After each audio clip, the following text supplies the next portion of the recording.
Hi, we have some fantastic guests on this episode of Freedom from Fire. First, we all know how destructive fires are, spreading as they grow, consuming the evidence of how they started. Finding out how they started involves the expertise of fire marshal investigators and sometimes their four-legged helpers. We'll meet these arson experts today. And later, when it comes to a disaster, what's good for you is probably good for your pet. We'll talk pet preparedness with local nonprofit Red Paw. For all this, stay tuned to Freedom from Fire.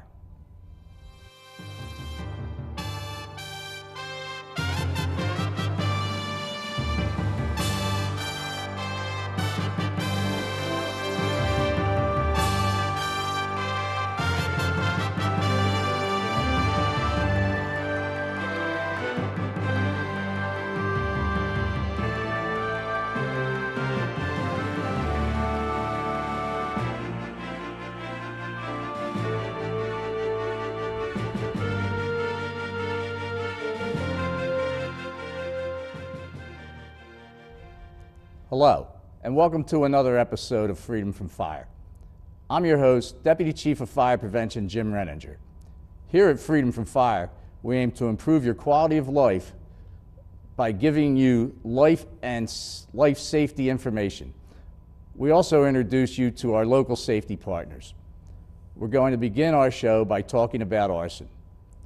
Arson is a crime of intentionally, deliberately, and maliciously setting fire to buildings, wildland areas, abandoned homes, vehicles, and other property with the intent to cause damage or even enjoy the act itself. According to the United States Fire Administration, each year roughly 260,000 fires are intentionally set in our country's homes. This results in about 440 deaths, 1,300 injuries, and $1 billion in property damage. Arson fires can be very challenging to solve. What helps is the assistance of an accelerant detection canine, otherwise known as an arson dog. These dogs are trained to sniff out small traces of accelerant that may have been used to start a fire. We have one such dog in the fire marshal's office. Her name is Donna. Let me introduce our first guest so we can learn more about fire investigation and exactly what Donna does. Please meet my guest, the Deputy Chief of the Fire Marshal's Office, Carl Randolph, and arson dog handler, Lieutenant George Perez, and the fire department's arson dog, Donna. So Chief, let me ask you, can you give us an overview of the duties of the Philadelphia Fire Department's Fire Marshal's Office? Sure. The Philadelphia Fire Department's office, Fire Marshal's Office, is responsible to investigate all fires and all carbon monoxide incidents and all arsons or attempted arsons in the city of Philadelphia within the city limits. So we have to investigate and for origin and cause. Mm-hmm.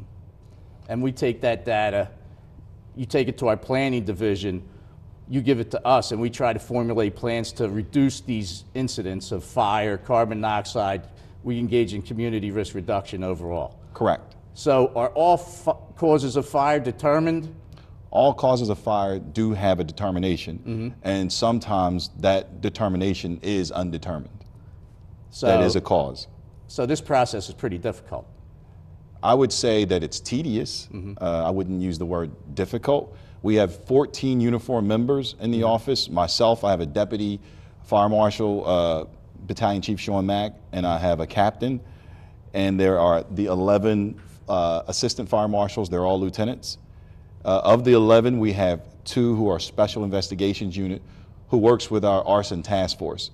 So Philadelphia is the very first, 24 years, we've had an arson task force. We're the very first. We work with ATF and the police and the fire marshal's office, and sometimes the U.S. Attorney's Office, and we investigate fires together. They bring a lot of resources to us. So I think we're one of 4 in the nation right now, but we are the very first to work with the ATF, and those members actually go out and investigate fires as a team, in concert, collaborative effort. So it all sounds pretty challenging. So is arson common in Philadelphia? let's see, common, I wouldn't want to use the word common. I would say it's something that we investigate to find out if that has been the case. Mm-hmm. But we do find that arsonists do act in the city of Philadelphia on a pretty rapid pace. Mm-hmm. Yeah. And why is there a need for these arson detecting canines? Okay, so I'm going to turn it over to George here in a second, but I can tell you right away that the arson canines, in my experience with working with Donna and before her Chance, who retired here last year, that their technical skills and their training can take them to places that we could never find with our noses. They are so much more technically trained, and they go right to it.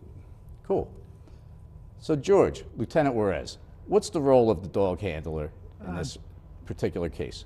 My job is pretty much to train the dog every day. Mm-hmm. We have a food reward dog, so for her to eat any time during the day, I have to put drops out. I'll put drops out in 50% evaporated gasoline. I'll put paint thinner out, lighter fluid. It's the only way she eats. Mm-hmm. So what my job is to take her through a fire and watch her body language, basically. Mm-hmm. And then when her body language changes, that's when she smells something, her body changes. She can't control that. Mm-hmm. That's part of her training. It's Pavlov's law. Mm-hmm. And I watch for that change, and then I just let her go. Pretty much she goes where she smells something. So what's involved in the training other than what you just described? Is it is state mandated training? Is it in-house training? Is it? Our dogs have always been ATF. We had Connecticut State Police dogs first, mm-hmm. and now we've gotten all our dogs from ATF. ATF has a training facility down in Virginia. Mm-hmm. They train the dog for 6 weeks prior to the handler going down, and then the handler trains for 6 weeks. During their first 6 weeks, they take a can, they'll put a drop of gas in it, and they'll make them smell it. And every time they smell it, they get a kibble of food. So that makes them know that when they smell something and they alert to it, they're going to get fed. So that takes a 6-week process, and then I go down, and then they have to train me to watch her behavior and learn what indications she gives when she's on scent. Excellent. So is there a specific breed that we look for in accelerant detecting canines? I don't know if it's a specific breed, but ATF usually uses Labrador Retrievers because, as you can see, she's friendly with everyone, mm-hmm. and we don't have to worry about the dog interacting with people. So on a typical job with Donna, what are her duties like? How does it start? The scene's secured. Obviously, you remove all the human element as much as you can. And could you describe how you go basically from soup to nuts? Yeah, basically she sits in the car most of the time. I go in and I'll make sure that she can, first of all, I talk to the fire investigator. And then the fire investigator lets me know what he has seen, tells me where he thinks the fire originated, that it's incendiary. Mm-hmm. And what I'll do is I'll walk through, make sure it's safe for her to go in, then I'll take her through, mm-hmm. and we'll do a search of the building. We may do a search up the street if we've seen somebody saw a suspect leaving, mm-hmm. going up the street. We may do a search of the street, 2 blocks. It all depends after that. But pretty much she sits in the car till we're ready to do a search. Excellent. So how did you get involved in this? What was your moment where you decided, I want to get involved in arson detection through the canine? I went to the office, and at the time it was Deputy Chief Bonner was in charge, mm-hmm. and they were looking for a canine handler. And because of how much time it takes to train them, because mm-hmm. every day I have to feed her, mm-hmm. that way I have to put drops out, and I got to feed her by hand. So because of the time, I was actually thinking about not taking the dog. Mm-hmm. And I was talking to Chief Bonner, and I said, well, what happens if I don't take the dog? He said, we lose the dog. Mm-hmm. I said, so I'll take the dog. Okay, now that was Chance prior to Donna, right? Yeah. And you still have Chance, right? Yeah, Chance is retired now. He just turned 10, November 20th. Wow, I was at Chance's retirement party. So Carl, in addition to all your duties, you have to keep up on the certifications for Donna, right? Absolutely. Yeah, so, I mean, does that involve significant challenge, or does George just handle that for you? George pretty much handles Donna, 100%. Yeah. She handles the rest of us, but he handles her. Cool. Yeah. Yeah. Yeah, and she's So- beautiful. Our certification, we have to get certified annually by ATF. And we meet in the middle of the country. All the handlers throughout the country come, and we have a certification test. It's an odor recognition test where there's 40 cans and there's 6 odors that she has to alert to. If she misses one, we fail. We get a retest, and if she misses it again, we get decommissioned, I guess you would call it, and then we have to go for training again. That's pretty stringent. Yeah. How many arson detection dogs are there throughout the country? Do you know? I mean, Right now, I think there's 53, and they're graduating the class this week. Down Okay. there of 8 more. so are they assigned to just big city fire departments or counties or state fire marshals' offices? Because different states have different needs and population densities. It depends. You have to go through a long application process, and some police departments have canines from ATF, fire departments, big cities, small towns. It all depends. A lot of the accelerant canines in other states are throughout the state. Like they cover the entire state, or they'll cover half of the state, where we cover Philadelphia and the surrounding areas. Regional. She's a regional asset. Okay. Yeah.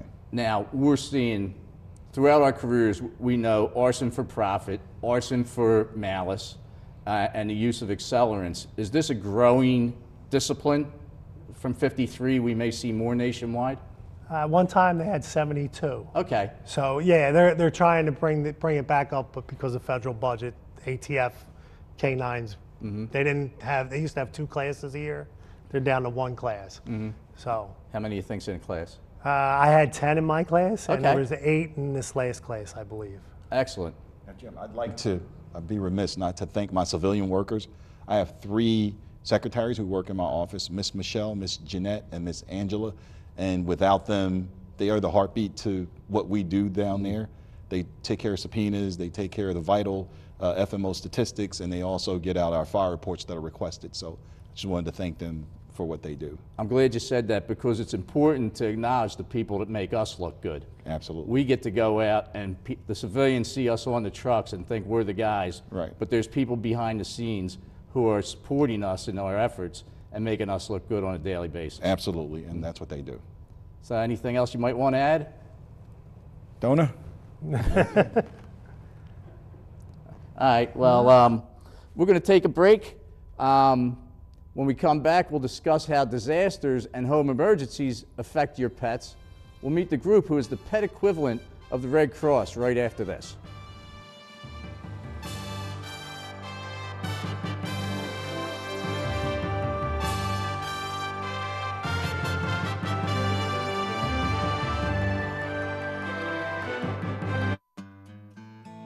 This is Kevin, and Kevin could use some kindness. Here's Ian. He could be that man.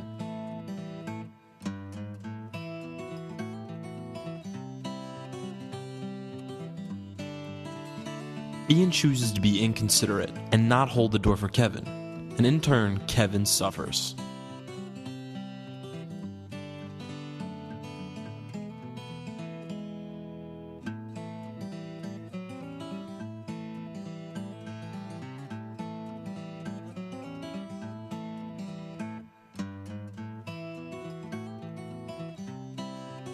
Kindness may be a choice, but doing so is always the right one.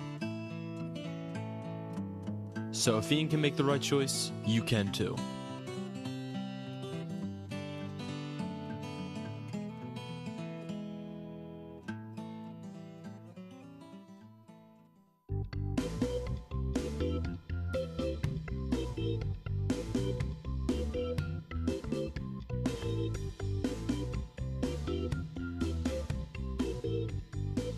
According to the Mayo Clinic, exercising has stress-busting benefits by bumping up your endorphins and improving your mood.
Welcome back to Freedom from Fire. I'm your host, Deputy Chief of Fire Prevention, Jim Renninger. In the first half of our show, we discussed Arson and met Donna, the fire department's arson dog. We're going to stick with the canine theme and expand our conversation to include all animals that might be pets. Red Paw Emergency Relief Team provides emergency assistance, including search and rescue, emergency transport, shelter, and veterinary care to animals involved in fires and other residential disasters. This nonprofit works with the Philadelphia Office of Emergency Management, the Philadelphia Fire Department, the American Red Cross, and other disaster relief organizations. As the holiday season quickly approaches and cold weather sets in, I would like to highlight the importance of pet preparedness. Our pets are family to us, so what is good for us is good for them. We should always include our pets in our emergency plans. To tell us more on how to do that, please welcome the founder of Red Paw, firefighter Jen Leary. Chief. Jen, welcome. Thanks, Chief. So, tell us about Red Paws, the incipient stages. What's the origination of the... So, like you said, I'm a firefighter. Prior to being a firefighter, I was a Red Cross responder, disaster responder. Mm-hmm. So, Red Paw is coming up on its... we're going into 8 years in service. Mm-hmm. So 8 years ago, I was at Engine 20. There was a big fire in West Philly, the Windermere apartment building fire. Mm-hmm. I believe we went on the third alarm. And when we were there fighting the fire, it was a pet-friendly apartment building. And I noticed that there were still pets inside the apartment building. And there wasn't really anybody there coordinating the efforts to get the pets out of the building. Mm. So from that response, it planted a seed in my head. And the more fires I went to where I saw pets weren't really being assisted in the way that people are. Mm. You know, you have the fire department, they go in, they put out the fire, they do search and rescue for people. The medics are there to treat the people.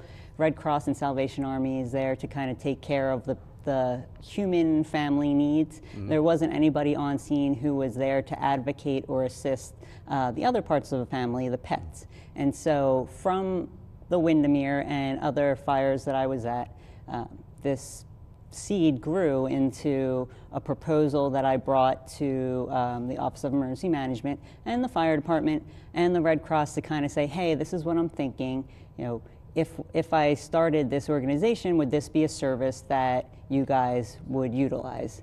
And after much back and forth, we went into service on July 25th of, I believe it was 2007, maybe? Is that 8 years? That's 11. 11 years. Whatever it will be 8 years, so whatever that is. And it's close enough. Yeah. 8 years later, we're in the City of Philadelphia emergency response guidelines. We partner very closely with the fire department, and we've have a model of success. We respond to all 2 and 2 fires or above automatically, and if there's a smaller fire or an incident, the fire department can request us, the Office of Emergency Management will request us. So it's been a great partnership, and it's developed a lot over the years. So you got into this, did you have any animal rescue experience prior to this, or was it something that you just saw a need and decided to fill a void? A little bit of both. I've always been an animal person. I've always had pets my whole life. But you know, I saw a need. After Hurricane Katrina, lots of major metropolitan cities started what's called state animal response teams, mm-hmm. and they have them throughout the country. Philadelphia has a state animal response team at a county level. Mm-hmm. It's called the County Animal Response Team, and the Office of Emergency Management oversees that. So I worked with them for a while with CART, with Philadelphia County Animal Response Team. But those, the CART teams only respond to large-scale disasters. Mm-hmm. So during Hurricane Sandy and Hurricane Irene, the CART teams were deployed to set up pet-friendly shelters. Mm-hmm.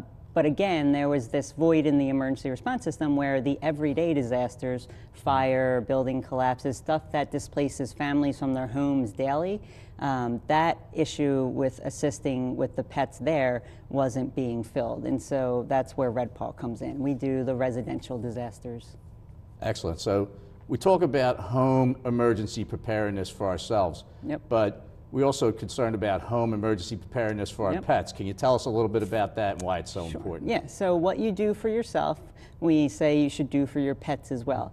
So there's a lot of talk about preparedness and preparing 3 days worth of supplies for your family, or getting into the mindset that you should be able to take care of yourself for 3 days following a disaster until help can get to you. And so, you know, if you're putting aside food for yourself, water, medical supplies, stuff that you'll need for you and your family, we want to make sure that when you do that, you're including your pets as well. So if you need a gallon of water per person per day, one of those gallons of water has to count for your pet too. So if there's 3 of you in your home, you're going to need, and you have a dog, you're going to need 4 gallons. So, you know, if your dog's on medication, you're going to need 3 days of medication for your dog. Everything that you do for yourself, we want you to do for your pet as well.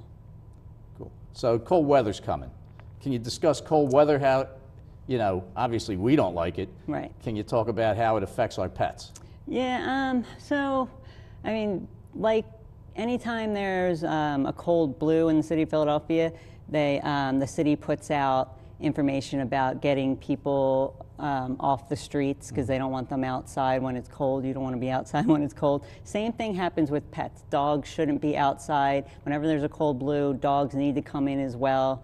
You know, you don't want them outside in the elements. Same with the heat. If there's a code red, people have to come inside, pets need to come inside too. Again, it goes back to anything you do for yourself as a human, you want to do for the pets as well. And with the cold weather comes fire season, and so, you know, you want to make sure if you're using a heater, like a space heater in your home, and you have pets, you want to keep your pets away from the space heater because you don't want them knocking it over, or maybe consider getting one of those space heaters that turns off if it tips over. You definitely don't want to be heating your home with candles because, you know, tails and cats like to get into things, and so you don't want them knocking over the candles. When you're decorating for the holidays, make sure to keep your pets away from the Christmas or holiday lights, so they're not, especially cats like to could chew through wires, so you want to make sure puppies and stuff like that stay away from the electrical wires in your home so they're not causing fires. Just again, kind of for fire safety purposes, you want to keep your pets away from anything that could cause fire or damage to your home. Okay, so I was told about a pet buddy system. Are you familiar with that? I am. Can you tell us a little bit about it? Sure. So we get asked all the time, you know, do firefighters really look at those in case of fire stickers that people put on their windows for their pets? Yes and no. You know, it's not something that the firefighter is going to look at before they go into your home and put the fire out. It's more of, are they useful? It's more useful to have them on your windows so that your neighbors know that you have pets. Because what you want to do is you want to let your neighbors know that, hey, I have 2 dogs in my home. If for some reason something happens when I'm at work or I'm out at a friend's house and there's an incident in my house, you know that I have 2 dogs, this is where they stay, here's my phone number, you're now my dog's buddy, right? So if the firefighters have to go in and they pull them out, there's somebody that knows that these dogs are in your home, can relay that information to the firefighters, but also can take possession of those animals if you're not there. And so you want to talk to your neighbors about it, make sure that they know your pets and that your pets know them too, so there's no issues during a stressful situation like a fire. If the firefighters are pulling a dog out, they're going to someone they already know and feel safe with, so there's no issues. And it's a great prompt for the guys that are putting out the fire. At a certain point in the extinguishment process, they're going to say, hey, there's some pets in there. Let's Right. keep an eye out for them. Right, yeah. So that way they have reliable information because those stickers aren't always up to date. And so they may see the sticker, but it may be that the person that lived here last had 2 dogs and now this person doesn't. So you want reliable information, and if you're talking to your neighbors and they know that you have pets, they'll be able to relay that information. So are there any other emergency preparedness authorities you might want to tell us about? So as far as like tips for where people can... Sure. So the Office of Emergency Management has stuff on their website. We have stuff on our website, which is Red Paw Emergency Relief Team.org. The Red Cross always puts out a ton of great preparedness information. Most fire departments have some sort of fire safety information that they put out regularly. If you follow us on social media, we're always putting out tips for pets, or at least sharing tips from our partners and friends around the region. And through all this, you're pursuing your career as an airport firefighter right now. Yes, right now I am stationed at the Philadelphia Airport for the fire department. So Red Paw is a full-time job, but it's not my paid job. So, so I work for the fire department, and allows me to be learning new aspects of the job, which is exciting. It's very interesting. That's excellent. It sounds like a real challenging place to be. It's different. I think people, don't understand all the intricacies of it, but it's really interesting. Even like driving on the airfield, how different it is than just driving a fire truck on a regular street because of the airplanes and the taxiways and the runways. It's interesting, yeah. Excellent. All right, thanks for joining us today. Remember, if you would like to find out more about LaSalle TV, you can check out our social media sites. And if you are interested in learning more about Philadelphia Fire Department, visit our Facebook, Twitter, and web pages. I would like to once again thank our guests for joining us today. I would also like to thank you for tuning in and watching. So remember, until next time, fire is everyone's fight, and let's remain free from fire.